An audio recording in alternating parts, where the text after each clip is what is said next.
Okay. All right. Well, thank you very much to Brett and Philippe for the opportunity to be here in this great setting and participate in this wonderful meeting, and for accommodating my scheduling needs and putting this talk today instead of tomorrow in the session that's going to have other talks on metabolism. So this is an artist's rendition of the gut microbiota, and the take-home message of this talk is going to be that if the gut microbiota is managed well by the mucosal immune system, it will indeed do all the wonderful things that Alan spoke of in his talk. But if it isn't managed very well, the microbiota, or in general, you can think of the microbiota as the gut's best frenemy forever, or its BFF.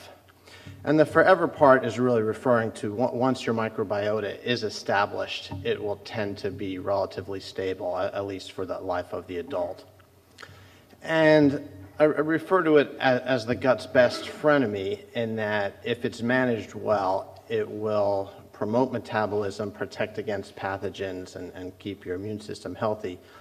But the microbiota cannot be taken for granted. If left to its own devices, it is not really a friend that can be trusted. It's a friend that needs to be very closely monitored.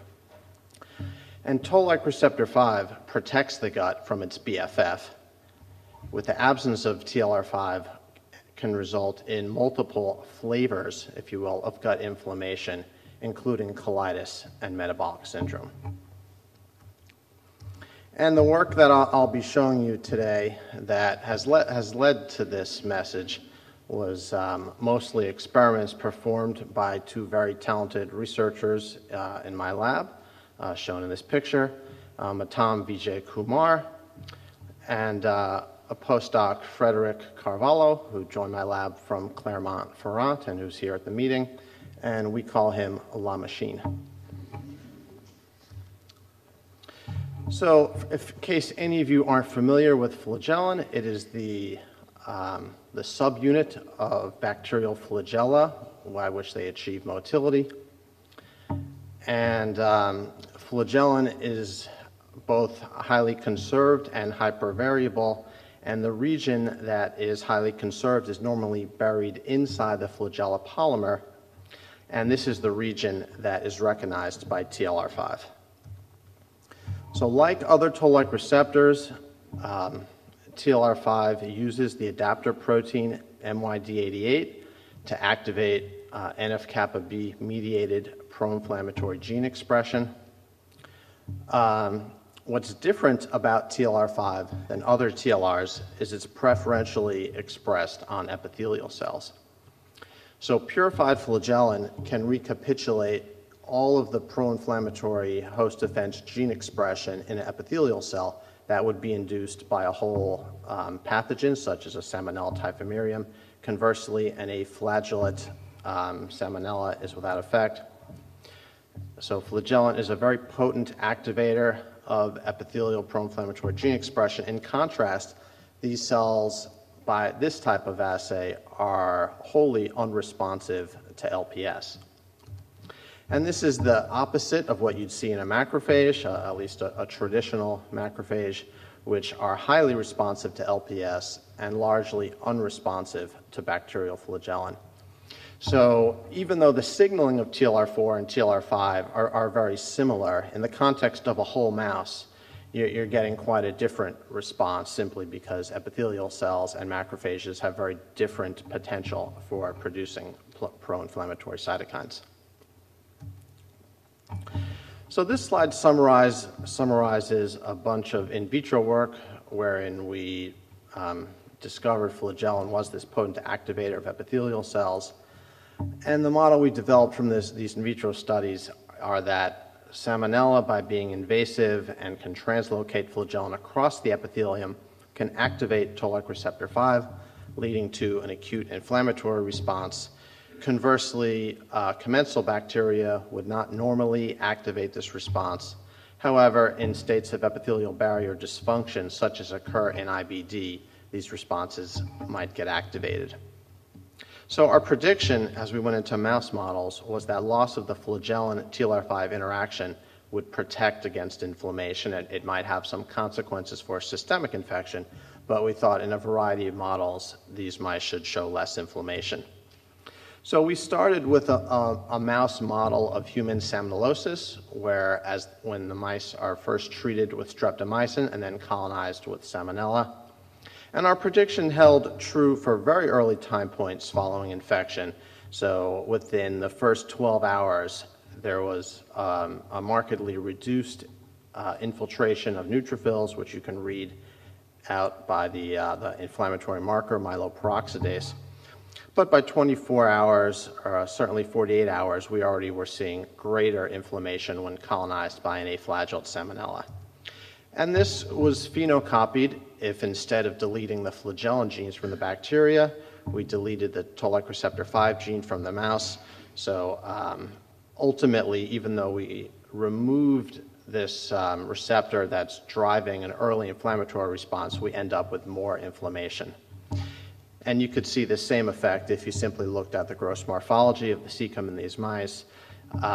You'd end up with much greater inflammation and even necrosis in the TLR5 knockout mice relative to the wild-type mice. In contrast, if we ablate all TLR signaling by using mice that lacked MYD88, they seem to ignore the salmonella entirely, and there was never any evidence of inflammation. So if you simply take away one pathway, ultimately the challenge still has to be dealt with and you get greater inflammation. In contrast, if you take them all away, then you'll get a systemic infection. And we saw a similar pattern without challenging the mice, in that as we bred the TLR5 knockout mice, some of them began to develop spontaneous colitis. The most severe form were these rectal prolapses that we saw in about 10% of the mice. But about 25% of the mice in total, or maybe even a few more, were showing colitis by some of these other indicators. And we've continued to breed these mice for several years, and the percentage of colitic mice has perhaps dropped a little bit. The colitic mice never breed.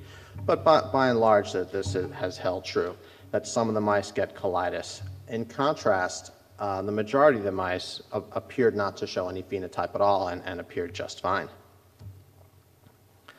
However, they weren't really quite like wild-type mice in that if we block one of their endogenous anti-inflammatory pathways, specifically if we gave mice a neutralizing antibody to the IL-10 receptor, then we'd see 100% colitis, robust colitis, in all the TLR5 knockout mice, where this simply blocking this one pathway in the wild-type mice did not have much of an effect.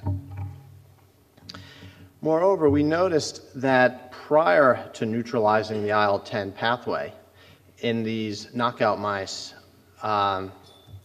they weren't really completely normal in that they were somewhat overweight. It varied from about 15 to 20% overweight. This is not necessarily a striking observation in mice. You could miss it fairly easily.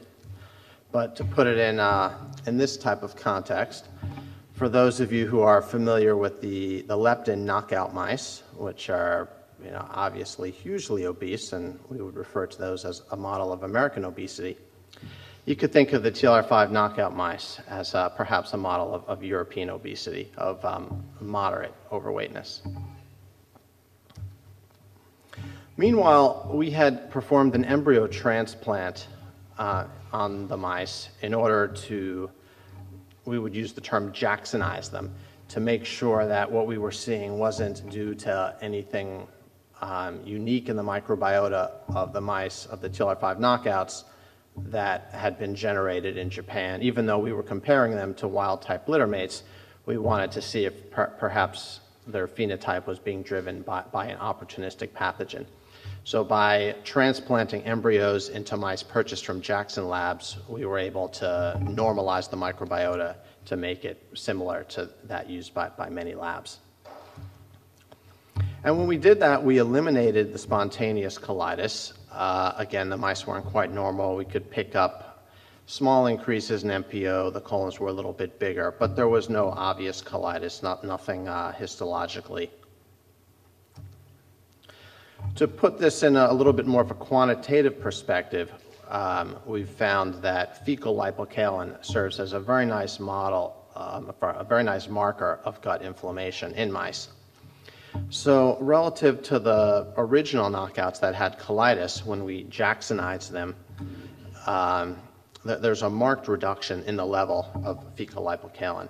But it's still not normal per se, in that it's still elevated relative to wild-type mice.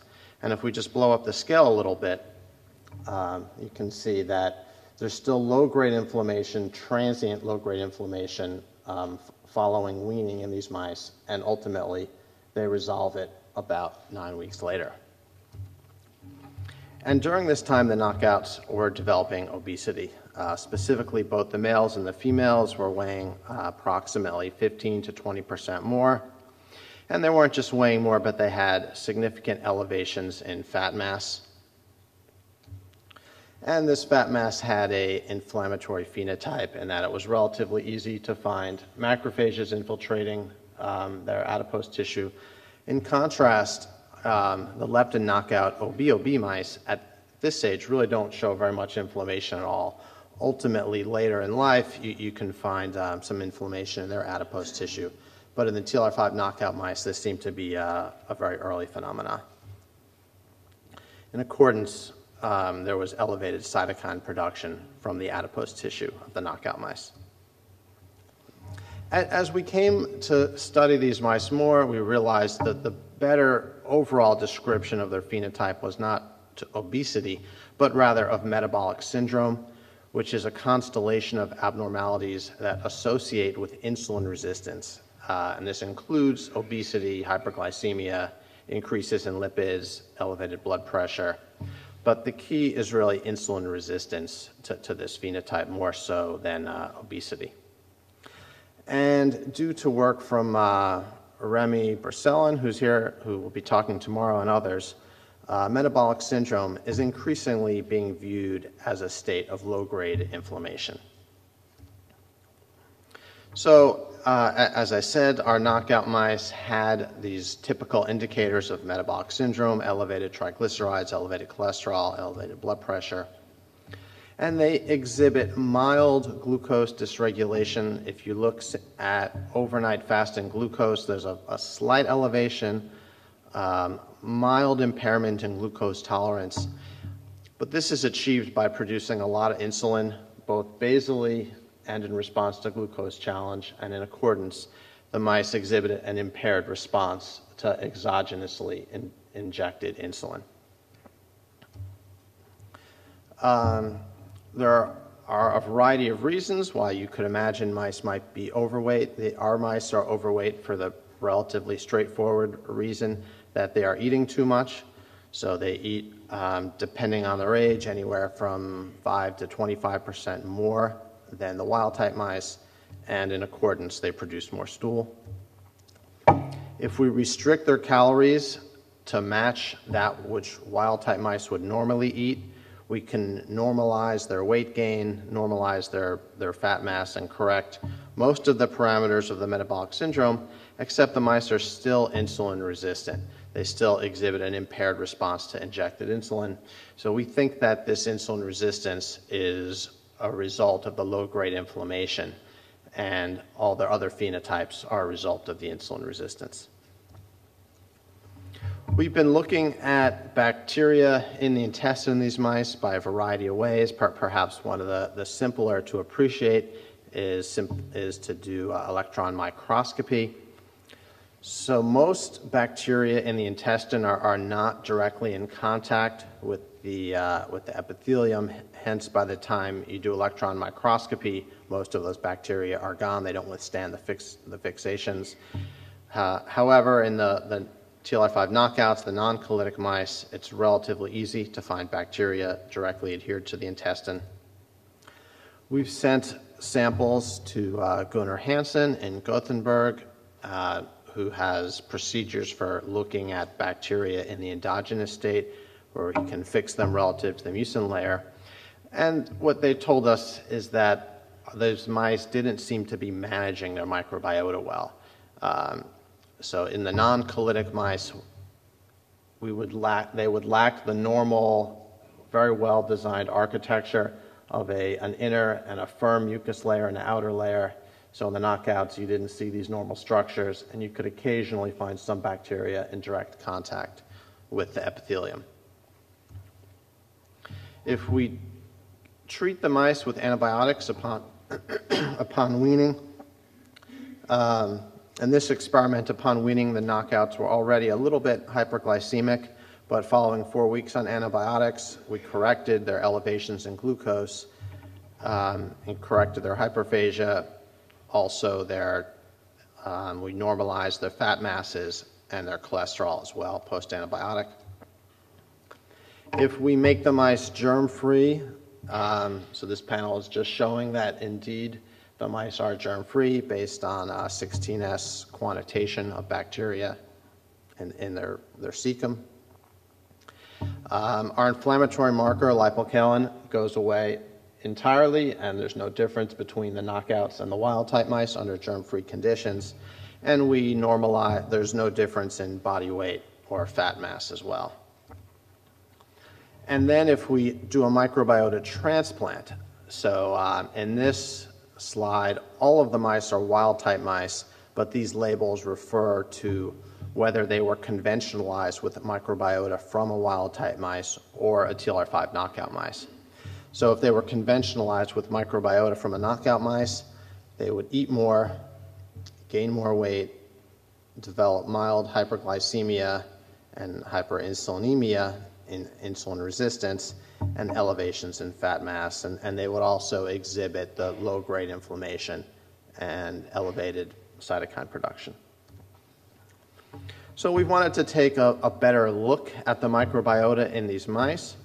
So La Machine took about 100 mice. He tracked them for 10 weeks. 20 of them were wild type, 80 of them were TLR5 knockouts.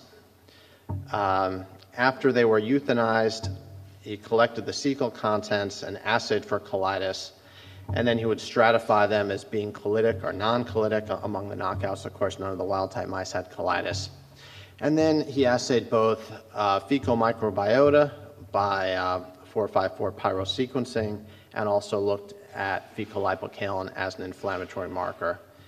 And then using some of the bioinformatic pipelines developed by Ruth Lay and Rob Knight, analyzed the microbiota in these mice.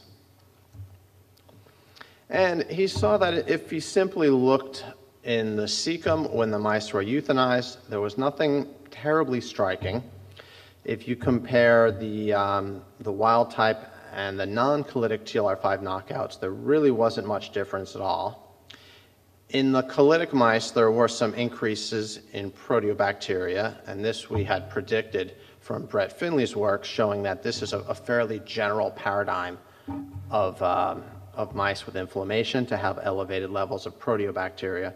But we didn't really see much difference at this level between, other than that difference. If we go to principal component analysis, and then we can look a little bit more clearly, then certainly there's a very clear-cut difference between the wild-type mice and the TLR5 knockouts. Again, these are non-colitic mice, and there's a couple of hundred species that are upregulated or downregulated in the knockouts, but we don't know the significance of any of the specific differences as of yet. But if we go back and look over time, and again, reminding you that the non-colitic knockouts, they don't end up with colitis, but they exhibit these transient differences in this inflammatory marker over time.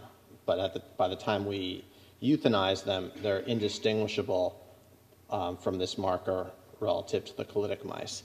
And this verifies that Fred's stratification was performed properly. And if we look at the microbiota that correlates with this, in the wild-type mice, you see things are very stable, very few changes over time. In contrast, in both the non-colitic mice and the colitic mice, things are relatively unstable, and we're seeing changes over time that correlate fairly well with the resolution of inflammation in these mice. In the colitic mice, what we also see is that early on there's this transient increase in proteobacteria that it approaches up to 25% of the total bacteria in these mice.